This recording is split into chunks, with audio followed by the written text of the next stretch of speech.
اللہ سبحانہ و تعالیٰ کے نام پاک سے آغاز جو بڑا مہربان نہایت رحم فرمانے والا ہے، اور کروڑوں درود و سلام ہمارے اور آپ کے آقا حضرت احمد مجتبیٰ محمد مصطفیٰ صلی اللہ علیہ وآلہ وسلم پر کہ آپ کی خدمت اقدس میں ہدایت درود پیش کرنا اہل ایمان کے لیے دنیا اور آخرت میں کامیابی، بھلائی، فلاح، نجات اور بلندی درجات کا ذریعہ ہے۔ اللہم صلی علی سیدنا و مولانا محمد وعلی آل سیدنا و مولانا محمد وبارک وسلم۔ ناظرین محترم، السلام علیکم ورحمۃ اللہ وبرکاتہ۔ میں ہوں آپ کا میزبان محمد رئیس احمد اور پیش کیا جا رہا ہے پروگرام روشنی سب کے لیے۔ آپ جانتے ہیں کہ متنوع موضوعات کے ساتھ ہم آپ کی خدمت میں حاضر ہوتے ہیں، پیر منگل بدھ یہ سلسلہ جاری و ساری رہتا ہے۔ آج ایک ایسا موضوع ہے ناظرین گرامی کہ جو آپ قرآن اگر پڑھیں نا تو قرآن میں جا بجا یہ موضوع آپ کو نظر آئے گا۔ بطور خاص سورہ رحمان پڑھیں یا دیگر سورہ مبارکہ پڑھیں تو اس میں اللہ کی خلاقی کے جو مضامین ہیں وہ آپ کو نظر آئیں گے۔ تو آج اللہ رب العزت کی خلاقی کے حوالے سے بات ہوگی۔ کریٹر کو اگر دیکھنا ہو تو اس کی کریٹ کی ہوئی چیزوں کو دیکھا جاتا ہے کہ وہ کریٹر کیسا ہے۔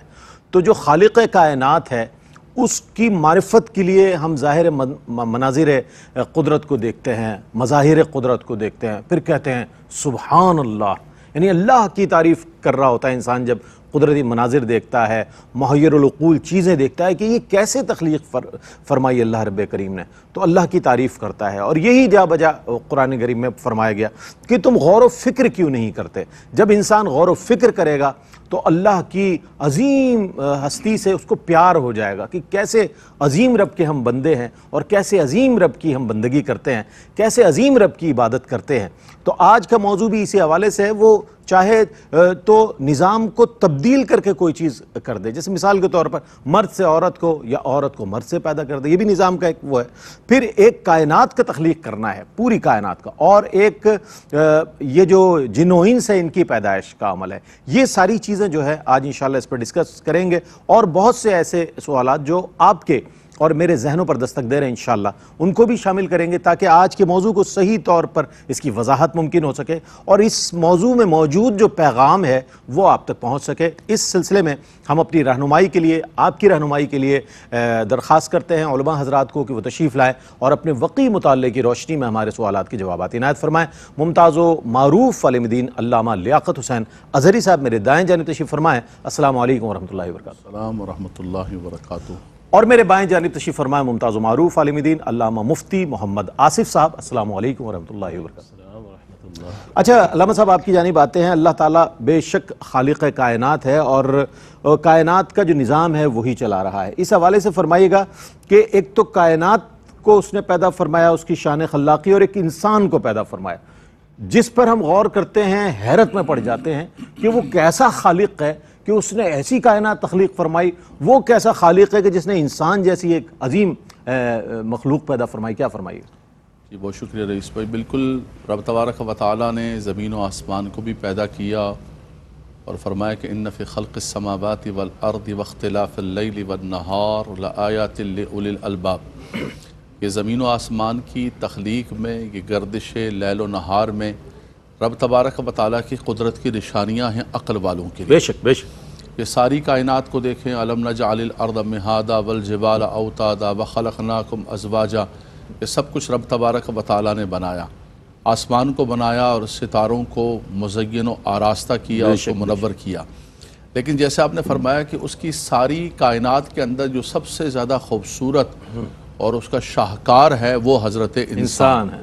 وَلَقَدْ كَرَّمْنَا بَنِي آدم، رب تعالیٰ فرماتا ہے کہ ہم نے بنی آدم کو عزت و تکریم عطا فرمائی، اور آدم علیہ السلام کی جہاں سے آدمیت و بشریت کا آغاز ہو رہا ہے، ان کی پیدائش کے لیے رب تعالیٰ نے فرمایا خلقت بیدی ونفخت فیہ من روحی، فرمایا کہ ہم نے اپنے ہاتھ سے پیدا کیا، اپنی روح پھونکی۔ حالانکہ رب تبارک و تعالیٰ کا کوئی ہاتھ نہیں ہے، وہ جسم سے، جسمانیت سے پاک ہے، اور کوئی اس کی روح جو ہے وہ آدمیت کے اندر حلول نہیں کر گئی۔ اے تعظیماً و تشریفاً و اکراماً، فرمایا یہ عزت و احترام کے لیے رب تبارک و تعالیٰ نے کہ یہ میری اتنی خاص تخلیق ہے۔ کیا کہنا ہے کہ جیسے کہتے ہیں نا کہ یار یہ تو میں نے خود اپنے سامنے چیز تیار کروائی ہے، میرے سامنے بنی۔ پھر رب تعالیٰ نے خود فرمایا لَقَدْ خَلَقْنَا الْإِنسَانَ فِي أَحْسَنِ تَقْوِيمٍ، سبحان اللہ، فرمایا کہ بہترین تقویم پر، بہترین سانچے اور ڈھانچے پر رب تبارک و تعالیٰ نے اسے پیدا کیا۔ بے شک انسان کا قد دیکھیں، انسان کا جسم دیکھیں، انسان کی صورت دیکھیں، بہترین، اللہ اکبر۔ فرمایا سارے کتنے خوبصورت چرند ہیں، پرند ہیں، ان کے کلر کتنے خوبصورت ہیں، لیکن رب تعالیٰ فرماتا ہے کہ ساری مخلوق میں انسان کو سب سے خوبصورت بنایا۔ بے شک بے شک۔ یہ جانور کھانا کھانے کے لیے اپنے منہ کو کھانے کے پاس لے کر جاتے ہیں، حضرت انسان سے کہا کہ کھانے کے پاس منہ نہیں لے جانا، کھانا خود تمہارے پاس آئے گا، کیا تم نے بس جبین نیاز اس کی بارگاہ کے اندر سبحان جھکا۔ اللہ، سبحان یا ایھا الانسان ما غرک بربک الکریم الذی خلقک فسواک فعدلک فی ای صورت ما شاء رکبک۔ اللہ اللہ، فرمایا ذرا دیکھو تو اسے کتنا معتدل جسم بنایا، سبحان اللہ، کتنی خوبصورت تمہیں صورت عطا فرمائی، اور صورت کے لیے خود رب تعالیٰ نے فرمایا هو الذی یصورکم فی الارحام کیف یشاء، فرمایا یہ صورتیں دینے والا رب تبارک و تعالیٰ ہے، اللہ اکبر۔ پھر فرمایا کہ اے انسان ذرا دیکھو تو صحیح، یہ جسم کتنا معتدل، یہ صورت کتنی پیاری، تمہیں کتنا رب تبارک و تعالیٰ نے شاہکار بنایا۔ ہونا تو یہ چاہیے تھا کہ اس خلاق عالم کی مہربانی اور کرم پر بندہ لمحہ بلمحہ شکر ادا کرے۔ بے شک بے شک بے شک رئیس بھائی باقی نعمتوں کو چھوڑ دیں آپ، بے شک، باقی اس نے ہمیں جو کچھ عطا کیا اور زندگی کے اندر ہم جو گروتھ کر رہے ہیں اور جو چیزیں ہمارے پاس دن بدن آتی جا رہی ہیں اس کو چھوڑ دیں، صرف ہم اپنے جسم کو دیکھ لیں اور یہ ساری کی ساری چیزوں کو اور اس ساخت کو دیکھ لیں، یہ سانسوں کا آنا، یہ دلوں کا دھڑکنا، فرمایا یہ سب کچھ رب تبارک و تعالیٰ نے انسان کو جو عدم سے وجود عطا فرمایا۔ هل اتى على الانسان حين من الدهر لم يكن شيئا مذكورا انا خلقنا الانسان من نطفة، فرمایا ہم نے انسان کو نطفے سے پیدا کیا، سمیع بنایا، بصیر بنایا، دھڑکتا ہوا دل عطا فرمایا، اور سب سے بڑھ کر یہ ہے کہ سارے حیوانات کے اندر جو ممتاز کرنے والی چیز علمہ البیان، سپیکنگ پاور عطا فرمائی۔ ہمارے ہم سب قبلہ بیٹھے ہوئے ہیں کہ تمام حیوانات کے اندر، جانوروں کے اندر کہتے ہیں حیوان ناطق، انسان کو جو ہے وہ بولنے والا بنایا۔ تو فرمایا کہ یہ سماعتیں، یہ بصارتیں، یہ عقل و شعور، یہ قوت گویائی، یہ اتنی نعمتیں، اسی کو اگر ہم دیکھ لیں وَإِن تَعُدُّوا نِعْمَتَ اللَّهِ لَا تُحْصُوهَا، باقی نعمتوں کو چھوڑ دیں جو رات دن رب کے اکرامات ہو رہے ہیں، تو فرمایا ایک ایک چیز کا ہم شکر نہیں ادا کر سکتے۔ اللہ کے نبی صلی اللہ علیہ وسلم نے فرمایا کہ جسم کے اندر جو جوڑ ہے نا، فرمایا ان جوڑوں کا بھی صدقہ ادا کیا کرو، جو ہمارے ورکنگ کر رہے ہیں، اگر یہی ورکنگ ان کی بند ہو جائے، یہی جو سانسیں ہیں جو نہ آئیں، تو پھر مصنوعی سانس کے لیے لاکھوں روپے دینے پڑتے ہیں کہ بھائی سانس بحال کرو، آکسیجن، بالکل یہ سانس وینٹیلیٹر پر جب انسان ہوتا ہے بالکل لاکھوں روپے کا سانس ہوتا ہے ایک ایک لمحے کا، اور یہ جو ہم لے رہے ہیں کسی سے پوچھو کہ یار یہ سانس، بولا ہاں یار ٹھیک ہے، اللہ تبارک و تعالیٰ نے کرم فرمایا۔ تو یہ انسان کو قدر نہیں ہے، باقی سب چیزوں کو چھوڑ دو، یہ اللہ کی تخلیق، یہ شان خلاقی اور اللہ کے شاہکار کو دیکھو۔ رب تعالیٰ فرماتا ہے کہ ہم نے سنریہم آیاتنا فی الآفاق وفی انفسہم، فرمایا اس آفاق کے اندر بھی اس کی قدرت کی نشانیاں ہیں، لیکن تمہاری ذات کے اندر بھی قدرت کی نشانیاں ہیں۔ یہ انسان خود چلتا پھرتا رب تبارک و تعالیٰ کا اس زمین پر ایک خلیفۃ اللہ علی الارض ہے، لیکن وہ رب تبارک و تعالیٰ کو چھوڑ کر ادھر ادھر چلا گیا۔ یہی اس آیت کے اندر فرمایا کہ انسان تجھے کیا ہو گیا، یا ایھا الانسان ما غرک بربک الکریم، اس کرم والے رب سے تجھے کس نے گمراہ کر دیا، کس نے ہٹا دیا، اس کی مہربانیاں دیکھو اور پھر اس کو رات یاد کرو۔ کیسا کریم رب ہے کہ اس نے ساری نعمتیں عطا فرما دی، بہترین شکل میں پیدا کیا، لقد خلقنا الانسان فی احسن تقویم فرما دیا، بہترین شکل میں پیدا کیا، غور و فکر کرنے کا حکم دیا، لیکن انسان ہے کہ اپنی زندگی میں مست ہے، اسے غور و فکر کرنے کی طرف اس کی توجہ نہیں۔ اگر غور و فکر کرے گا تو اس کی ثنا و توصیف کرے گا، سبحان اللہ کہے گا کہ اللہ کتنا عظیم ہے کہ جس نے ایسی کائنات میں مجھے پیدا فرمایا، اتنی خصوصیات کے ساتھ۔ ایک مختصر سا وقفہ ہے، وقفے کے بعد لوٹیں گے۔ یہ بہت خوبصورت موضوع ہے، اللہ رب العزت کی شان خلاقی، اس پر مزید بات کریں گے، ہمارے ساتھ رہیے۔ جی جناب، آپ کا خیر مقدم ہے۔ اللہ رب کریم کی شان خلاقی پر آج ہم بات کر رہے ہیں۔ علامہ لیاقت حسین اظہری صاحب نے بہت شرح و بسط کے ساتھ بہت سی آیات کا سہارا لیتے ہوئے اپنے جواب کو مکمل بھی فرمایا اور بہت سے گوشے مزید وا کر دیے ہمارے ذہنوں پر کہ جناب کن کن چیزوں پر ہمیں غور کرنا چاہیے اور اللہ نے کس کس انداز میں انسان کو پیدا فرمایا، کائنات کو پیدا فرمایا۔ اللہ تعالیٰ نے تخلیق کا جو ایک نظام ہے وہ وضع فرما دیا، لیکن انسانی سوچ اور نظام کے برخلاف یہ بھی ہے کہ مرد سے عورت کو پیدا کیا، عورت سے مرد کو پیدا کیا۔ حضرت اس میں کیا حکمت ہے؟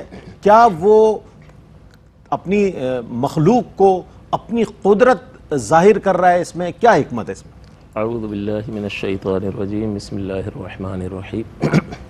دیکھیں، اس کے جواب کو سمجھنے سے پہلے ایک بنیادی بات سمجھنا ضروری ہے کہ امر کو، حکم کو سمجھنے کی ضرورت ہے۔ حکم کسے کہتے ہیں؟ ربط امر الی امر آخر، نسبت شیء الی شیء آخر ایجابا کان او سلبا، کہ ایک چیز کا تعلق دوسری چیز کے ساتھ جوڑنا بطور ایجاب یا بطور سلب۔ یعنی یہ حکم تین طرح کا ہوتا ہے، ایک حکم عادی ہوتا ہے، ایک حکم عقلی ہوتا ہے اور ایک حکم شرعی ہوتا ہے۔ اللہ تعالیٰ نے جو یہ سبب اور مسبب کا تعلق پیدا فرما دیا ہے کہ ایک چیز کے پیدا ہونے کی وجہ سے دوسری چیز پائی جاتی ہے۔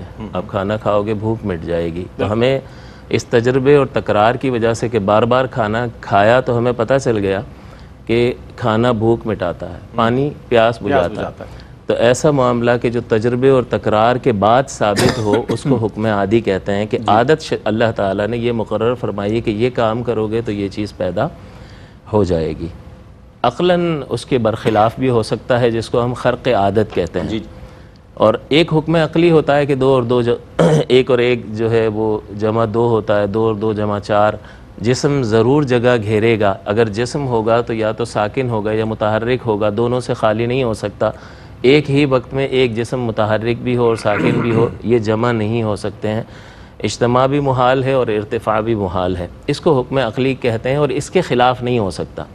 تو ایک حکم عقلی جو ہے کہ عقل اس کو ثابت کرتی ہے، اس کی بنیاد تجربے اور تکرار پر نہیں ہوتی ہے، ایک ہی لمحے میں عقل غور و تفکر کے نتیجے میں اس شے کو ثابت کر دیتی ہے کہ یہ اس طرح سے ہے، خلق کے لیے ضرور خالق ہے۔ بے شک بے شک، تو یہ عقلی حکم عقلی ہے اور اس کا خلاف نہیں ہو سکتا کہ کوئی یوں نہیں کہہ سکتا اس کا خالق ضرور ہے۔ ہاں، یہ عقل نے ثابت کیا، اس کا خلاف نہیں ہو سکتا۔ لیکن یہ جو عادت ہے، عادت کا خرق یعنی خلاف ہو سکتا ہے، کیونکہ جس چیز کو سبب بنایا گیا ہے حقیقتاً وہ مؤثر نہیں ہے۔ کھانے کو بھوک مٹانے میں کوئی تاثیر نہیں ہے، پانی کو پیاس بجھانے میں کوئی تاثیر نہیں ہے، آگ کو جلانے میں کوئی تاثیر نہیں ہے، مگر یہ کہ خالق کائنات نے یہ ربط اور تعلق پیدا فرما دیا، یہ عادت جاری فرما دی۔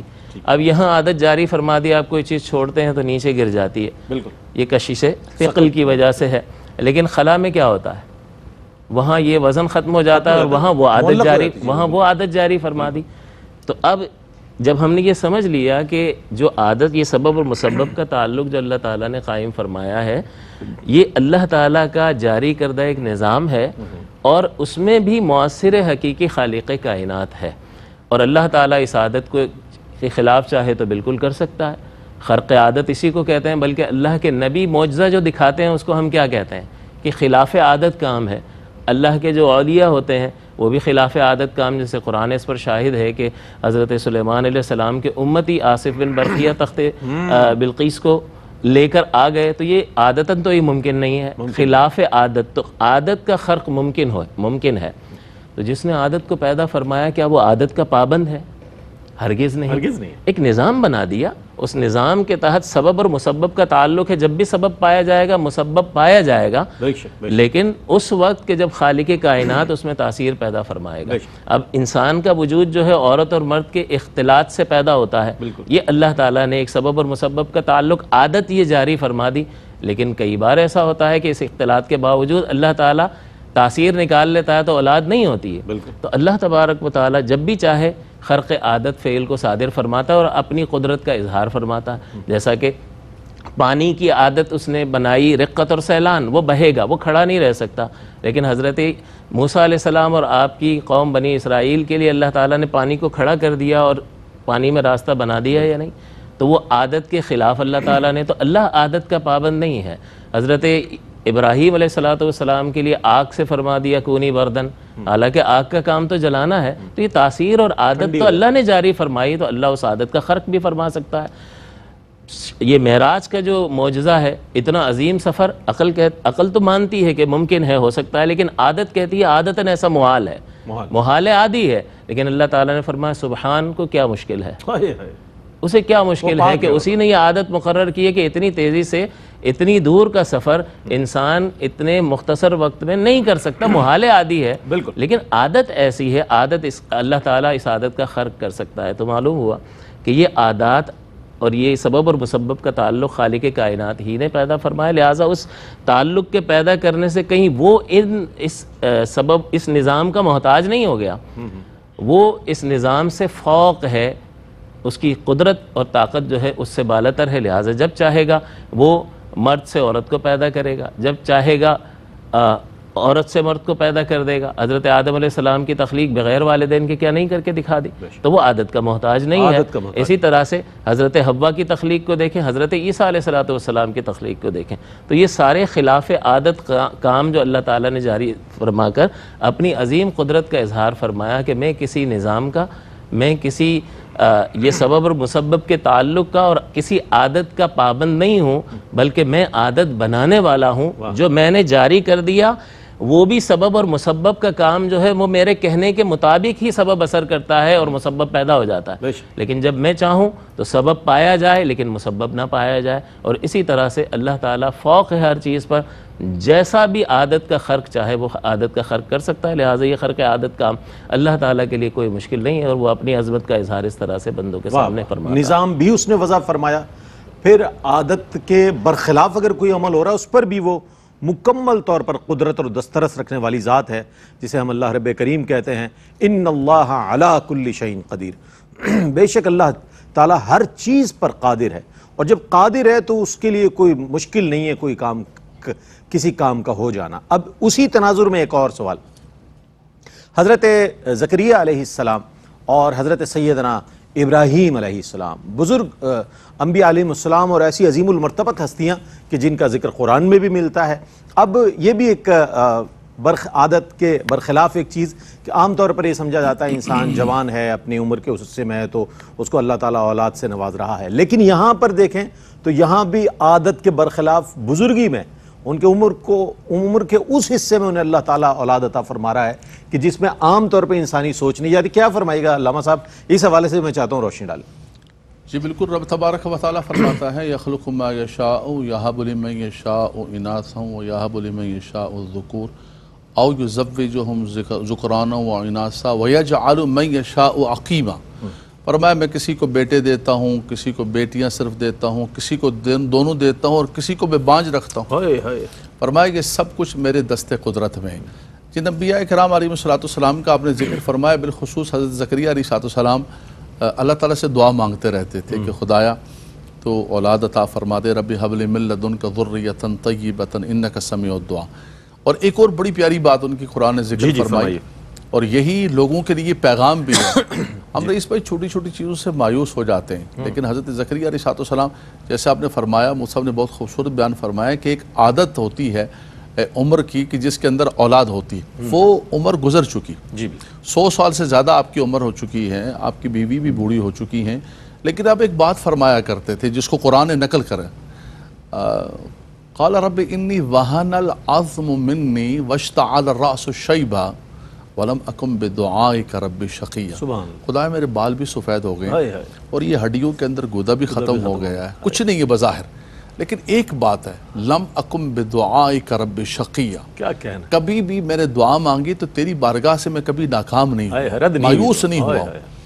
یہ ہے انبیاء کرام کا ایقان اور یقین رب تبارک و تعالیٰ کی بارگاہ کے اندر، اور یہ اس پروگرام کے ذریعے بات پر امید توڑ دیتے ہیں، ہم امید توڑ کے بیٹھ جاتے ہیں، اپنی جان لے لیتے ہیں، ہماری قسمت ہی ایسی ہے، ہمارے اپنے بچوں کی جان لے رہے ہیں، خود نالی کے اندر چھلانگ لگا رہے ہیں، میرا یہ کام نہیں ہوا، میرا فلاں نہیں ہوا۔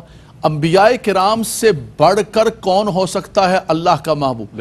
حضرت یعقوب علیہ السلام، حضرت یوسف علیہ السلام کے لیے 40 برس دعا مانگتے رہے، اور دعا بھی ایسی کہ کسی کو کچھ نہیں کہتے تھے، کہتے تھے انما اشکو بثی وحزنی الی اللہ، میرے رب کے ساتھ میرا معاملہ ہے، اور بچوں سے کہتے تھے کہ پترو اور بچیوں دیکھو کہ یوسف تو نہیں آ رہے، آئے ہائے، بچے کہتے تھے کہ دادا جان آپ ہی بادشاہ ہیں، یوسف چلے گئے، کہاں ہیں آپ؟ فرمایا نہیں، میری یوسف کی مجھے خوشبو آتی ہے۔ فرمایا پرانی محبت کے اندر ہیں۔ فرمایا وَلَا تَيْأَسُوا مِن روح اللہ، اللہ کی رحمت سے مایوس، بالکل، بیٹے کی محبت۔ اور 40 برس ہم تو 40 دن نہیں انتظار کرتے، کوئی تسبیح پڑھی، کوئی وظیفہ پڑھا، کہتے ہیں یار یہ ہوا نہیں، چھوڑ دو یار، نمازیں پڑھنا چھوڑ دو، فلاں چھوڑ دو۔ یہ میں نے ایک ضمناً بات کہی کہ کہتے ہیں لم اکم بدعائک رب شقیہ۔ اور پھر دیکھیں آپ بی بی مریم کو دیکھا محراب کے اندر موجود ہے کھانا، تو کہا کہ یا مریم ان لکی ھذا، یہ کہاں سے آیا؟ قالت ہوا من عند اللہ ان اللہ یرزق من یشاء بغیر حساب، کسی اور نے نہیں، میرے رب نے مجھے عطا فرمایا۔ اور پھل بھی کیسا رئیس بھائی؟ بے موسمہ پھل، نہ بازاروں کے موجود ہے، نہ کھیتوں کھلیان میں درختوں میں موجود ہے، رب نے بے موسمہ پھل ان کے محراب میں عطا کر دیا۔ بس یہی سے لائن پکڑ لی کہ اے مالک و مولا، تو ہماری اس بچی مریم کو بے موسمہ پھل دے سکتا ہے، تو ہمیں بھی اولاد کی صورت میں بے موسمہ پھل عطا فرما۔ ساری عادت وعادت، خرق عادت، مفتی صاحب نے جیسے فرمایا نا کہ جب وہ خرق ہو جاتا ہے اس کا، تو یہیں سے تو انبیاء کرام کا معجزہ۔ رب ھب لی من لدنک ذریۃ طیبہ فنادته الملائکۃ وہو قائم یصلی فی المحراب ان اللہ یبشرک بیحییٰ۔ اسی محراب کے اندر کھڑے ہو کے دعا کی تو اللہ کا فرشتہ آگے بولا مبارک ہو آپ کو، بہت بہت مبارک ہو کہ اللہ تبارک و تعالیٰ نے آپ کو یحییٰ عطا فرمایا۔ اور وہ بھی یحییٰ کیسے؟ سیداً و حصوراً و نبیًا من الصالحین۔ فرمایا سید و سردار ہوں گے، بالکل عورتوں سے علیحدہ لینے والے پاکیزہ اور صالحین میں سے، اور نبیوں میں سے ہوں گے۔ آئے نہیں ابھی، کہتے ہیں نبیوں میں سے ہوں گے۔ سبحان اللہ۔ پتہ چلا کہ نبوت خالصتاً وہابی چیز ہوتی ہے، کوئی محنت سے، ریاضت سے، سٹرگل سے نہیں ملتی۔ اسی طرح حضرت ابراہیم علیہ السلام، حضرت اماں ہاجرہ جو ہے ان کے ہاں تو حضرت اسماعیل کی ولادت ہو چکی، لیکن حضرت سارہ کی اولاد نہیں تھی۔ ایک لمبی 2 جگہ قرآن کے اندر ذکر کیا گیا، رب تبارک و تعالیٰ نے کہ اللہ کے فرشتے آئے قوم لوط کے پاس، حضرت ابراہیم علیہ السلام کے پاس انسانی صورت کے اندر آ گئے، اور انہوں نے ان کے لیے کھانا تیار کر لیا، لیکن جاتے ہوئے کہنے لگے مبارک ہو بھائی آپ لوگوں کی اولاد ہونے والی ہے۔ وَامْرَأَتُهُ قَائِمَةٌ فَضَحِكَتْ، حضرت سارہ پیچھے تھی تو ہنسنے لگی کہ لگی کیا یا ویلتا اَأَلِدُ وَأَنَا عَجُوزٌ، عادت کے خلاف ہے نا، وَهَذَا بَالِي شَيْخًا، ہمارے لیے اولاد ہوگی۔ اس پیری کے فرمایا کہ میرا شوہر بوڑھا ہے اور میں بانجھ ہوں، یا ویلتا اَأَلِدُ وَأَنَا عَجُوزٌ وَهَذَا بَالِي شَيْخًا۔ اللہ اللہ۔ قالوا اتعجبین من امر اللہ رحمت اللہ وبرکاتہ علیکم اہل البیت۔ اللہ، فرمایا تم تعجب کرتی ہو اے نبی کے آل بیت، اللہ اکبر۔ فرمایا یہ رب کی رحمتیں تمہارے پاس آتی رہتی ہیں۔ فرمایا کہ صرف اسحاق نہیں، فبشرناہا باسحاق ومن وراء اسحاق یعقوب۔ فرمایا صرف اسحاق کی بشارت نہیں دے کے جا رہے، اس کے آگے یعقوب کی بشارت دے کے جا رہے۔ سبحان اللہ۔ تو ساری چیزیں میرا رب جو چاہے، انما امرہ اذا اراد شیئا ان یقول لہ کن فیکون۔ کیا بات، سبحان اللہ، کن فیکون۔ اللہ اکبر۔ ایک مختصر سا وقفہ، ایسی گفتگو یقین کریں کہ دل نہیں چاہ رہا کہ وقفہ لے، لیکن اس کا ایک حصہ ہے اس پروگرام کا، تو ایک وقفے کے بعد لوٹتے ہیں، اسی کنٹینیو کریں گے انشاءاللہ، اسی موضوع کو ہمارے ساتھ رہیے۔ جی جناب، آپ کا خیر مقدم ہے، اور اللہ رب کریم کی شان خلاقی دیکھیں، موضوع کی وسعت دیکھیں آپ، کیسی وسعت ہے، چونکہ رب بہت عظیم ہے، اس کی کائنات، بنائی ہوئی کائنات بہت عظیم ہے، انسان بہت عظیم ہے، جس کائنات کی عظمتوں کا اور جس کی نعمتوں کا قرآن میں ذکر ہے، جس انسان کی خوبیوں کا اور اوصاف کا قرآن میں ذکر ہے، اللہ اکبر، اسی رب کی بات ہو رہی ہے کہ جس نے اس کائنات کو تخلیق فرمایا۔ اچھا، ایک چیز اور بھی ہے کہ آپ دیکھتے ہیں زمین ایک ہے اور اس پر پانی ڈالا جا رہا ہے، اسی میں سے یعنی سنگلاخ زمین سے ایک جو بہت ہی نرم و نازک کوپل ہے وہ اگ رہی ہے، جسے بہت زیادہ یعنی کہ طاقتور جو لوگ ہیں وہ جب کدال سے کسی چیز سے کاٹیں تو وہ کٹتی ہے چٹان، لیکن اللہ رب کریم کی شان دیکھیں کہ اس سنگلاخ چٹان میں سے کوپل اگا دیتا ہے، وہ اس کی شان ہے۔ اسی طرح زمین پر پانی ڈالا جاتا ہے، اسی زمین سے فروٹ بھی پیدا ہو رہے ہیں جناب، رنگ برنگے فروٹ، اور ایسے خوش رنگ فروٹ، ان کی خوشبوئیں الگ ہیں، ان کی رنگت الگ ہے، ان کی تاثیر الگ ہے۔ اسی طرح دیگر چیزوں کے ہم حوالے سے بات کریں گے آپ سے، شکلیں الگ ہیں، اور کیا ہی اس کے اندر فوائد انسان کے اللہ رب کریم رکھے، کیا اس میں کیا حکمت ہے۔ اللہ کی زمین تو ایک جیسی ہے، پانی ڈل رہا ہے، لیکن ہر چیز مختلف انواع و اقسام کی ہمیں اگتی ہوئی نظر آ رہی ہے۔ دیکھیں، اللہ تبارک و تعالیٰ کی ذات اقدس جو ہے وہ غیب الغیب ہے، اور لیکن وہ موجود ہے اور وہ اپنے وجود پر دلیل کے طور پر ان چیزوں کو ظاہر فرما رہا ہے۔ انسان جب غور کرتا ہے تو وہ ان چیزوں میں اور مظاہر کائنات میں غور کا ایک نتیجہ اس کے ذہن میں آتا ہے کہ کون ہے، کوئی تو ہے۔ اس کائنات کو دیکھ کر ہی پتہ چلتا ہے کہ کوئی تو ہے، کیونکہ ایک طرف ہے اللہ تعالیٰ، طرف سے مراد سمت نہیں ہے، اللہ کی ذات، اچھی وضاحت فرمائی آپ نے، واہ واہ واہ، اور ما سوی اللہ، کیا بات، یعنی عالم۔ تو عالم جو ہے وہ اثر ہے، اثر، کوئی بھی چیز آپ کو نظر آتی ہے وہ اثر ہے۔ آپ کسی کمرے میں داخل ہوئے، گلاس ٹوٹا ہوا پڑا تھا تو فوراً پوچھیں گے کس نے کیا، کیونکہ یہ ایک اثر ہے، لا بد لہ من مؤثر، اس کے لیے مؤثر لازم اور ضروری ہے۔ تو ایک کائنات اتنی بڑی، یہ تو بڑا عظیم اثر ہے، اور ایسا اثر ہے کہ حیرت انگیز اثر ہے، اور اس کا ربط و تعلق، اس میں مخلوق کی تعداد اور اس میں مخلوق کی صفات ان گنت۔ تو یہ ایک عظیم کائنات ہے، وہ یہ اثر ہے تو کوئی نہ کوئی مؤثر ضرور ہے۔ ہاں بے شک بے شک۔ تو یہ اثر جو ہے اس بات پر دلیل بنتا ہے، عالم بھائی خالق ہے، خدا ہے، اللہ ہے، کیا دلیل ہے؟ کہتے ہیں عالم۔ کیوں؟ عالم اثر ہے اور اثر کے لیے مؤثر ضروری ہوتا ہے۔